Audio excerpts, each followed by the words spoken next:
It is 6 o'clock and you're in focus. 4 months after rioters damaged and destroyed hundreds of Baltimore homes and businesses in the wake of Freddie Gray's funeral, there are still many concerns over the long-lasting impacts of the unrest. But the latest numbers show it didn't have an immediate effect on the city's housing market. In Focus investigator Trang Do explains that home sales are actually up, way up. Yeah, Jamie, for 3 months in a row, there have been double-digit increases in home sales compared to the same time last year. They're surprising numbers given the fears that many had post-riots. But buyers say the Baltimore area has a lot to offer and at an affordable price. This quiet, tree-lined street in northwest Baltimore is where Alana Dancer and her husband are hoping to put down long-term roots. We'll definitely be here until our children graduate. Being in the city, especially in Ashburton, was a huge selling point for the family. It is a nice middle-class, quiet neighborhood. It has a nice history of a lot of affluent African Americans that have come from this community. So it's really what we wanted for our family and primarily for our children. It seems like a world away, but the neighborhood is just 2 miles from Penn and North.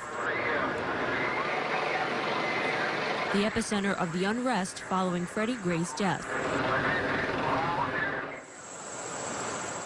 That didn't deter Dancer from buying her home in June, and the numbers show it didn't deter others from investing in the city either. I think people get that the city is complex and that cities always will have issues, but they're always going to have opportunities. And we have affordability, and the message is that people are doing their homework. According to data from Live Baltimore, home sales were up 25% in May, 20% in June, and 17% in July compared to 2014. New contracts, an indicator of properties under contract but not yet closed, were also up over this 3-month stretch. Good signs for the housing market, says Executive Director Stephen Gondel. We actually had more homes sold, fewer homes listed, so people didn't just pick up a move right after the unrest.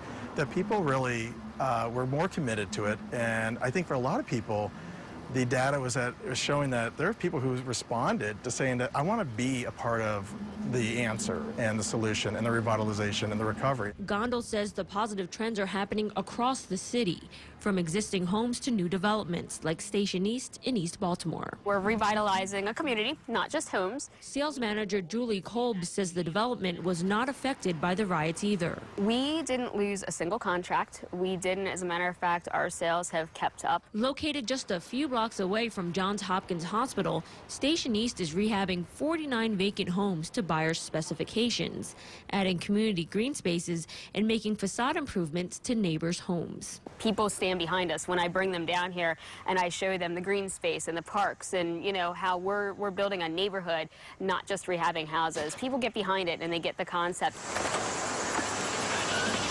Dancer says people choosing to buy in Baltimore understand that many cities face similar issues and that no single event defines Baltimore as a whole. It's a up and growing city. It's always been here. I think now we're getting a little more recognition and hoping that people will see it for more than just the issue that actually happened. Oh, and another positive indicator, so far this summer, 60% of home purchases were through traditional financing, which suggests owner-occupant sales. Now, typically, cash sales indicate investors are buying the property. So we're talking about more people making their homes in the city.